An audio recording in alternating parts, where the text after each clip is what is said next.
La luz se describe mediante frentes de onda, como la reflexión y la refracción. La reflexión y la refracción de las ondas son dos fenómenos que ocurren cuando una onda que se propaga en un determinado medio se encuentra con una superficie de separación con otro medio.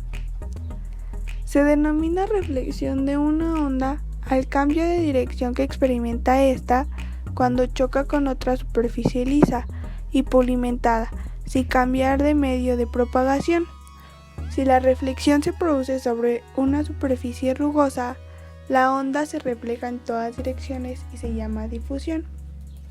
Es decir, una onda incide y golpea a una superficie. Las partículas rebotan y perturban el movimiento, haciendo que las ondas retornen al medio original. Se caracteriza porque se presentan cuando un haz de luz se encuentra con un obstáculo en su camino, haciendo que parte de la luz incidente sea reflejada, es decir, que cambie de dirección. Esta dirección del rayo reflectado es en un plano perpendicular a la superficie reflectante que contiene el rayo incidente. La reflexión se rige por dos leyes. La primera es que el rayo incidente, el reflejado y la normal a la superficie en el punto de incidencia están en el mismo plano. La segunda es que el ángulo del rayo incidente y el de reflexión son iguales.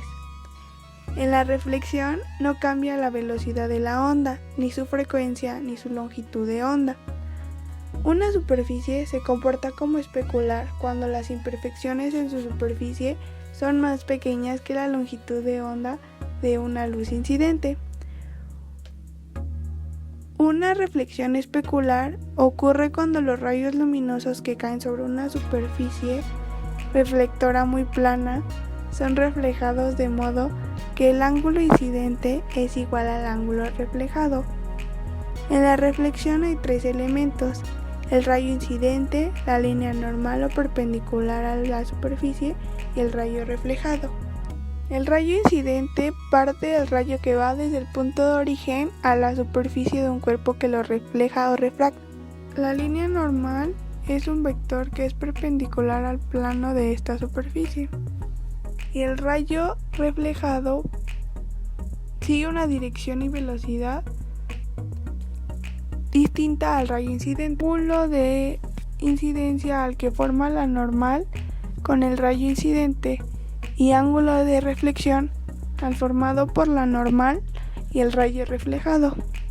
Las leyes de reflexión dicen que el ángulo de incidencia es igual al ángulo de reflexión y que el rayo incidente, reflejado y la normal están en el mismo plano.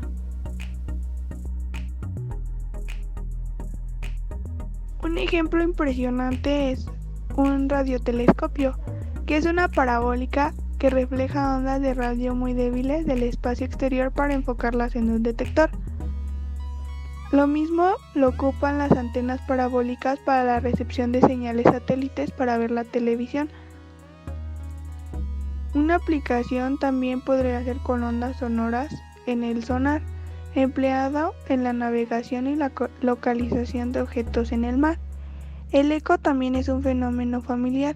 Cuando gritas el nombre de alguien o alguna palabra en una sala vacía, las paredes parecen regresar el sonido.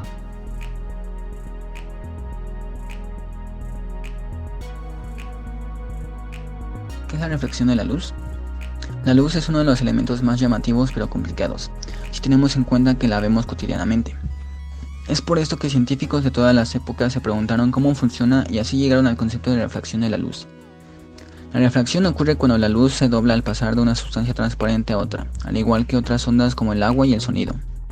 Sin ella no podemos ver, debido a que causa el enfoque de la luz en nuestra retina. Además es la base para los lentes y el arco iris. Velocidad y dirección. La luz se refracta cuando viaja en ángulo hacia una sustancia con una densidad óptica diferente. Cambia de dirección porque cambia de velocidad. Por ejemplo, cuando pasa del aire al agua. Entonces la refracción tiene que ver con dos cosas, la velocidad y el ángulo de incidencia. Cuanto más abierto sea el ángulo, mayor el cambio de dirección y la refracción. Si la luz entra en una sustancia con un índice refractivo mayor, irá más lento, como del aire al vidrio. Si el índice es menor, irá más rápido, como del agua al aire.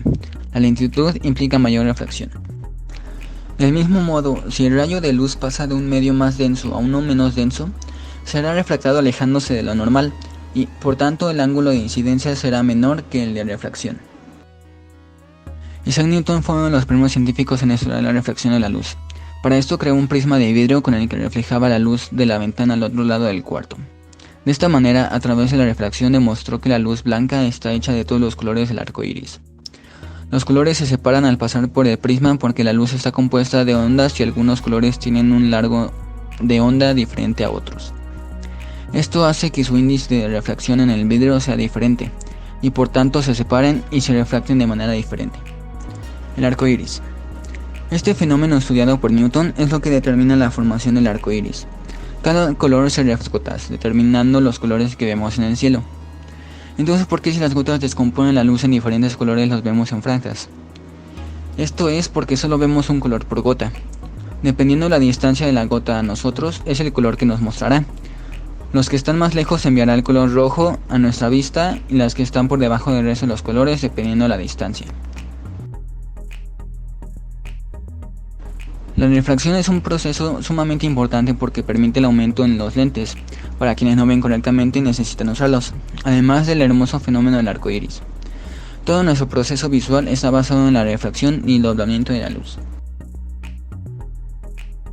Aunque el fenómeno de la refracción se aplica fundamentalmente a las ondas luminosas, los conceptos son aplicables a cualquier onda incluyendo el sonido y las ondas electromagnéticas. Se cumplen entonces las leyes deducidas por Huygens, que rigen todo el movimiento ondulatorio. El rayo incidente, el reflejado y el refractado se encuentran en el mismo plano.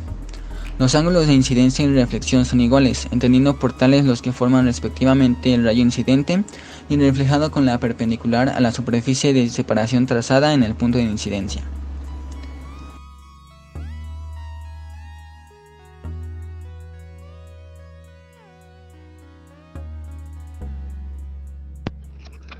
¿Conoces esta imagen? ¿Recuerdas a Sheldon Cooper en la teoría del Big Bang? ¿Alguna vez te preguntaste a qué se refería cuando él dijo que se disfrazó del efecto Doppler? Pues bien, a continuación te voy a explicar un poco. En el año 1842, el físico matemático astrónomo austriaco Christian Doppler explicó que el cambio aparente de tono o frecuencia se da cuando la fuente que emite sonido se mueve acercándose o alejándose de un observador en una posición fija. No obstante, ese tono o frecuencia es constante si se escucha junto a la fuente emisora. O sea que hay un cambio de frecuencia de ondas entre una fuente u observador en movimiento.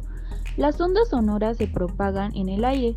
Cuando la fuente se acerca, las ondas cortas son recibidas por el observador, y ahí es cuando se produce un sonido agudo.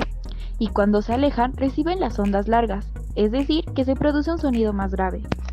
La luz visible es radiación electromagnética que nosotros podemos captar por medio de nuestra vista y que está comprendida en un conjunto de longitudes de onda determinado. Con radiación electromagnética nos referimos a ondas electromagnéticas, claro está. Cada onda de luz visible de una longitud determinada tiene una cierta energía y una determinada frecuencia, además de ser captada por el ojo de un ser vivo, como nosotros, como un color determinado. La luz blanca está formado por el conjunto de todas las ondas de luz visible. Como ya dije, la luz es una onda electromagnética, y en las ondas las diferentes frecuencias de vibración definen el espectro electromagnético, y con esas ondas electromagnéticas podemos pasar de microondas a infrarrojo, luz visible, luz ultravioleta, rayos gamma, rayos X, con solo cambiar la frecuencia electromagnética. La luz visible es un tipo de onda electromagnética y los colores son ondas de diferentes frecuencias, desde el rojo, que es el de menor frecuencia, pasando por el amarillo, el verde, el azul y el violeta, y se diferencian por la frecuencia de vibración del campo electromagnético. De ahí las expresiones que a veces escuchamos cuando dicen luz infrarroja. ¿Qué quiere decir esto? Pues que es una luz con menor frecuencia que el rojo, o rayos ultravioletas, es decir, que la luz tiene más frecuencia que el violeta. Las ondas largas se mueven hacia el color rojo y las cortas hacia el violeta. El efecto Doppler lo podemos comprobar en nuestra experiencia diaria. Por ejemplo, si un camión o un coche de policía que lleva una sirena encendida se va acercando hacia nosotros, vamos a notar cómo el sonido de la sirena se va haciendo más agudo conforme este se acerca, y cuando él se va alejando, el sonido se va a empezar a disipar y se va a convertir en un sonido más grave que antes. Es decir, que la frecuencia de ondas del sonido fue disminuyendo. A continuación, te pondré un ejemplo para que puedas entender un poco a qué me refiero.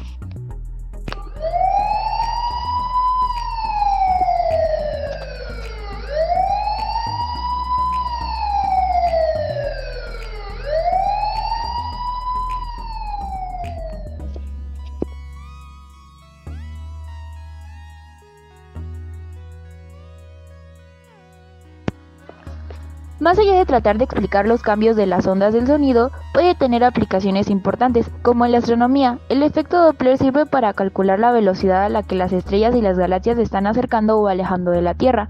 También se utilizan en algunos tipos de radar para medir la velocidad de objetos detectados, incluso en el campo de la medicina con imágenes médicas.